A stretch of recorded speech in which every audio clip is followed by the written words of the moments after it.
आओ बच्चों, आज मैं सुनाता हूँ आपको एक मज़ेदार कहानी। किसी जंगल में एक शेर रहता था। वो बहुत बूढ़ा हो गया था। एक बार जंगल में घूमते हुए उसे एक सोने का कंगन मिला। उसने सोचा, मुझे तो भूख लगी है, अगर कोई शिकार मिल जाता तो अच्छा होता। इस सोने के कंगन का मेरे लिए क्या काम है। फिर भी उसने सोने का कंगन अपने हाथों में उठा लिया और सोचने लगा, इससे मुझे क्या फ़ायदा हो सकता है। ये सोचकर शेर एक रास्ते में जाकर बैठ गया। तभी उसे दूर से एक ब्राह्मण आता दिखाई दिया। शेर ने ब्राह्मण को पास बुलाकर कहा, मैं ये सोने का कंगन दान करना चाहता हूँ, क्योंकि मैंने अपने जीवन में बहुत पाप किए हैं, बहुत से जीवों को मार कर खाया है। अब मैं बुढ़ापे में अपने पापों का पश्चाताप करना चाहता हूँ। इसलिए मैं किसी ब्राह्मण को ये कंगन दान कर अपने पापों से मुक्ति पाना चाहता हूँ।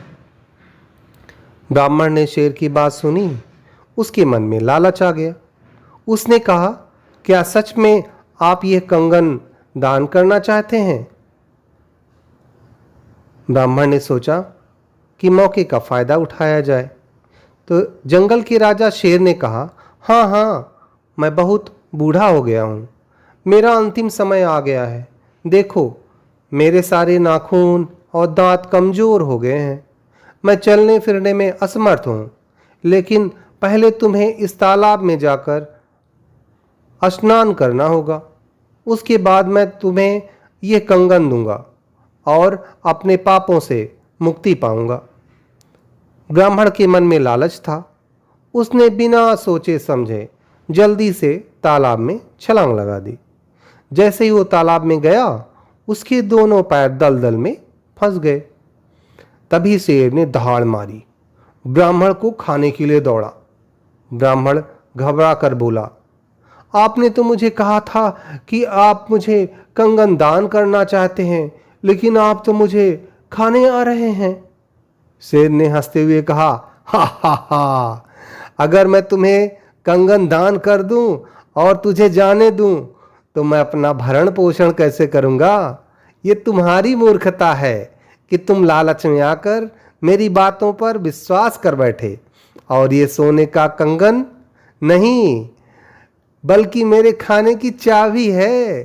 तुम्हारे जैसे मूर्ख लोग हमेशा मेरा शिकार बनते रहेंगे। हा हा हा।